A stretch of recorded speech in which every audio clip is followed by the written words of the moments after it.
呢個就係我哋嘅養生食物膏啦，咁有紅棗啦、枸杞啦、芝麻啦、核桃四樣嘢。咁呢四樣嘢咧都係我哋身體所需嘅四樣嘢嚟嘅，加埋麥芽糖。麥芽糖咧佢係冇咩升糖指數嘅，因為佢係一種植物糖嚟㗎嘛。係啦，咁因為冇麥芽糖咧，佢係冇辦法黐埋嘅，即係仲未做成膏嘅，所以我哋一定要加埋麥芽糖對咯。係啦，咁呢隻咧就藍藻核桃膏啦，藍藻核桃膏應該大家都好熟悉㗎啦。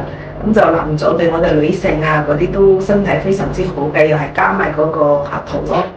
因為呢個食物膏咧，最主要佢係芝麻啦、核桃啦。芝麻咧就係可以便秘啊、對頭髮好啊、記憶力好啊。咁核桃都係補腦㗎啦。咁所以銷量係非常之好嘅喺香港。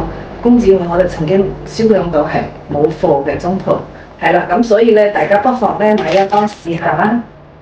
公司咧就賣緊呢兩隻花生啦。咁最好賣嘅咁就係呢個黑金剛花生啦。咁呢隻花生咧，大家都好熟悉㗎啦。咁呢隻係土生土長嘅台灣雲南市種出嚟嘅花生啦。咁我哋每一年咧都去收好多，即係同佢銷量都好多噸㗎啦。咁喺香港最主要我哋都喺香港銷售啦。咁香港就優品360百幾間店鋪都有賣我哋嘅呢隻花生。咁呢隻花生有咩好處咧？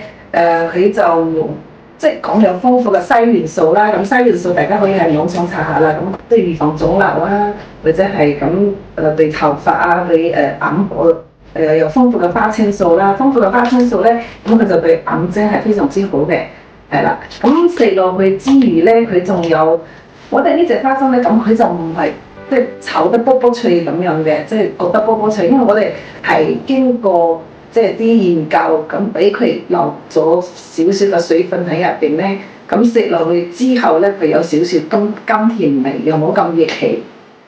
我哋仲有經銷緊呢個陳皮花生，咁呢個陳皮花生咧，佢就話用有100年嘅嗰個陳皮落去花生入邊浸泡啦，浸泡咗之後製作而成啦。咁呢隻花生咧就係中國製造嘅。